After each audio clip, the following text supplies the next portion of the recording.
that motion? Well, it's happening. I was born in Canada, but my heart is in Palestine.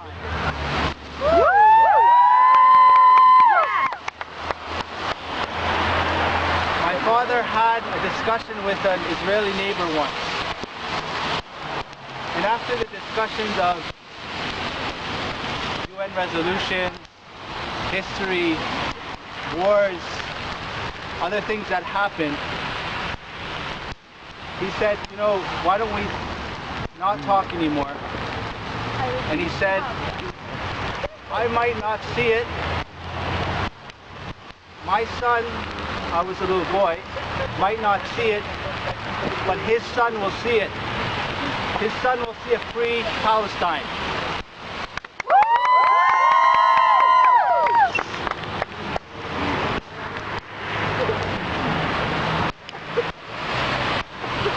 There's been a lot of sacrifice from generations in the past.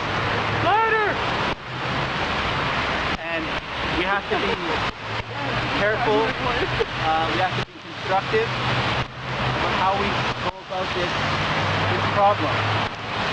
If you look at engineering, there's a lot of people that are in engineering.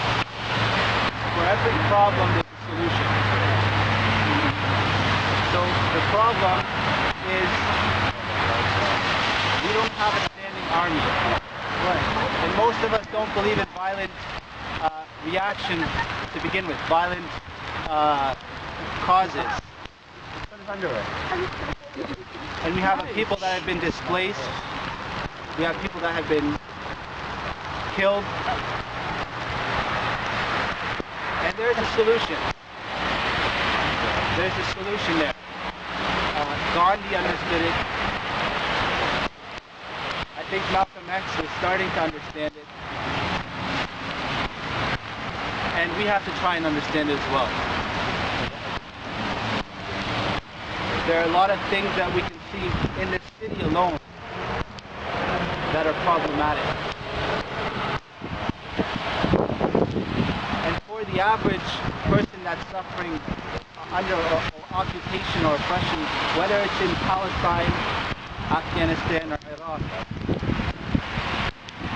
who made these weapons? If you travel a few kilometers down Oxford, there's a company called General Dynamics. They make weapons. They make weapons. We can't agree with that. We have to find real solutions locally and realize also when we're walking here, you're part of something that's more than local. You're part of something local, but you're part of something global. It's a global march. You're part of something global. When people go home and they watch the news, they'll say, this happened in London, Ontario. And that's because everyone took their time out today to do that. So thank you for your sacrifice. You started to pour on us. We stayed determined. Be critical, be constructive. We have a member from Occupy that wants to address us. Maybe? Sure. For a few words. Okay. I don't know. From our perspective, I guess, really, like, what do we want to do to be effective? And I'd suggest that American and Canadian support is what makes the entire occupation possible. Through aid, through political support, through manufacturing of weapons, and if we really want to have an effect, I mean, this is all good too, but we want to turn the American public against the occupation. I mean, I think that's really the crucial thing. If the American public understands what's going on, they're not going to accept it, and that would create political pressure that might actually affect the situation, and that should be our primary goal. And we're not going to really do that through appeal to politicians. We need to rely on the basic things that work: direct action, civil disobedience, and creating problems. And I think Occupy is a good example of how that works.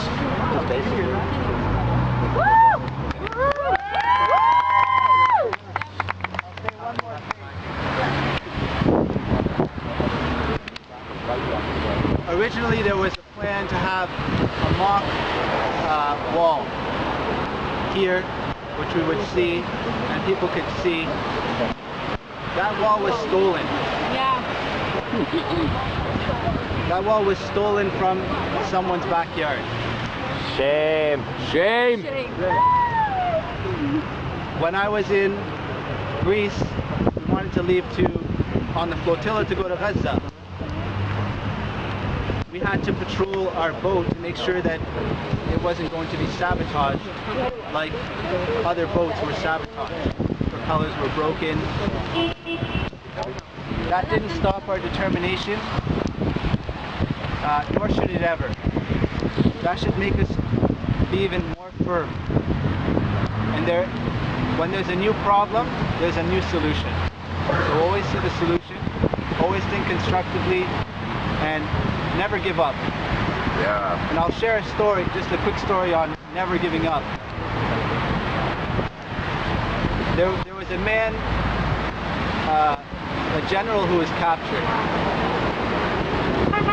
And he knew this guy was special, so he thought he could convince him through worldly means.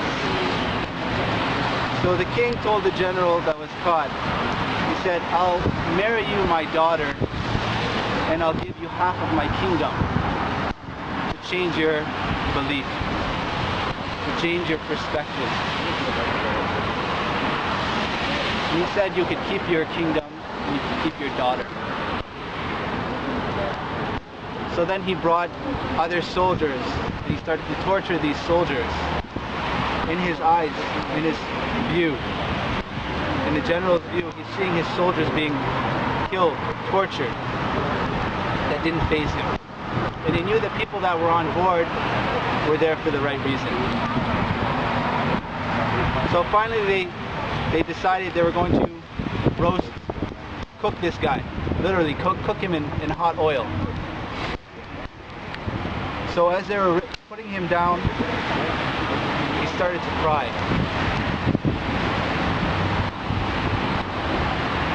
Then the king said, "We got him. He's crying. We broke his will." So they took him aside.